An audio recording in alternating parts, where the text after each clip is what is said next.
The story starts in cold wind and wet ground, where rain falls hard and the sea never rests.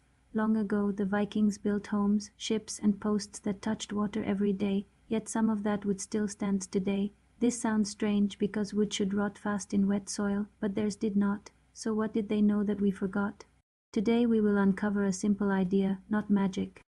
Not lost science, just smart thinking. This idea helped their wood last for many years, even without modern chemicals. Stay with me because once you see it, you will never look at wood the same way again, and you may even change how you build things forever. Wood and water do not get along. When wood stays wet, tiny living things begin to eat it, breaking it down slowly until it turns soft and weak.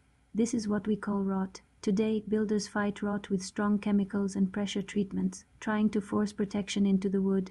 But even then, wood can still fail over time. The Vikings did not have factories or modern tools, yet they solved this problem in a very clever way. Instead of fighting nature, they worked with it. They studied how trees grow, how water moves, and how wood changes over time. What they discovered was simple but powerful, and it starts with how a tree stands in the forest. Look at a tree in the forest, standing tall for many years. Its roots sit in wet soil, yet the trunk does not rot easily. Why is that? The answer lies in how the tree is shaped and how water flows through it. Water moves up the tree, not sideways, and the outer layers protect the inner core. The Vikings understood this natural design. They realized that if they used wood the same way it grew, it would last longer. This may sound obvious, but most modern building cuts wood in two shapes that ignore how it once lived. The Vikings did the opposite. They respected the tree's natural form, and that changed everything. When Vikings made wooden posts for buildings or fences, they did something very unusual. Instead of placing the cut end of the wood into the ground, they often flipped it upside down.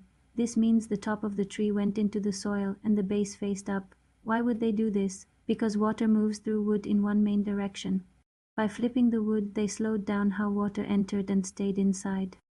This reduced the chance of rot. They also kept the outer layer, called the bark side, as much as possible.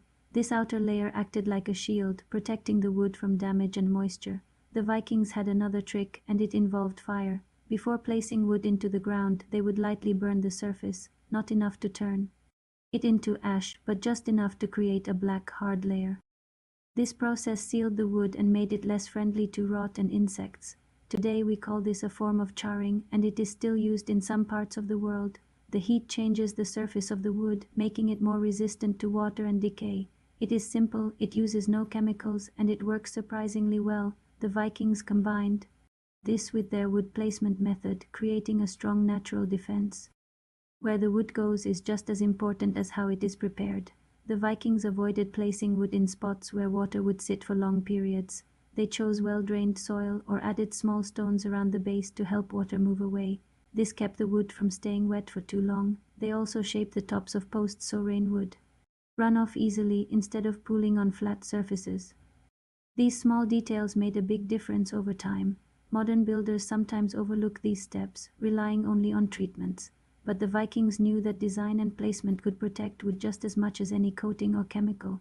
Today we trust factory-treated wood to resist rot, but it does not always last as long as expected. Chemicals can wear off, cracks can form, and once water gets inside, the damage begins. In many cases, modern wood is cut and shaped without thinking about its natural structure. This makes it easier for water to enter and stay trapped. The Viking method was different. It focused on prevention instead of repair. By controlling how water moved, they reduced the risk from the start. This is a key lesson. Sometimes the best solution is not adding more protection, but designing smarter from the beginning. We know this method worked because we can still see the results today.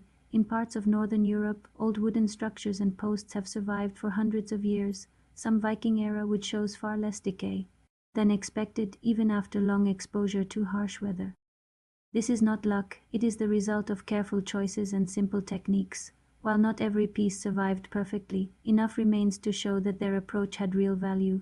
It reminds us that old knowledge can still teach us something important, especially when it comes from people who lived close to nature and understood it deeply. The Viking method is not just history, it can still be used today. Builders, gardeners, and even homeowners can apply these ideas.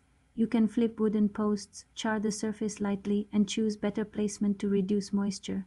These steps cost little, require simple tools, and can extend the life of wood in outdoor use, while modern treatments have their place, combining them with these old methods may give even better results. It is not about going backward, it is about using the best of both worlds. Sometimes the smartest solutions are the ones that have been in front of us all along. So the next time you see a wooden post in the ground, remember this hidden logic from the past. The Vikings did not have advanced science, but they had sharp observation and respect for nature. They understood how wood lived, how water moved, and how small changes could make a big difference. This simple knowledge helped their structures last far longer than many expect.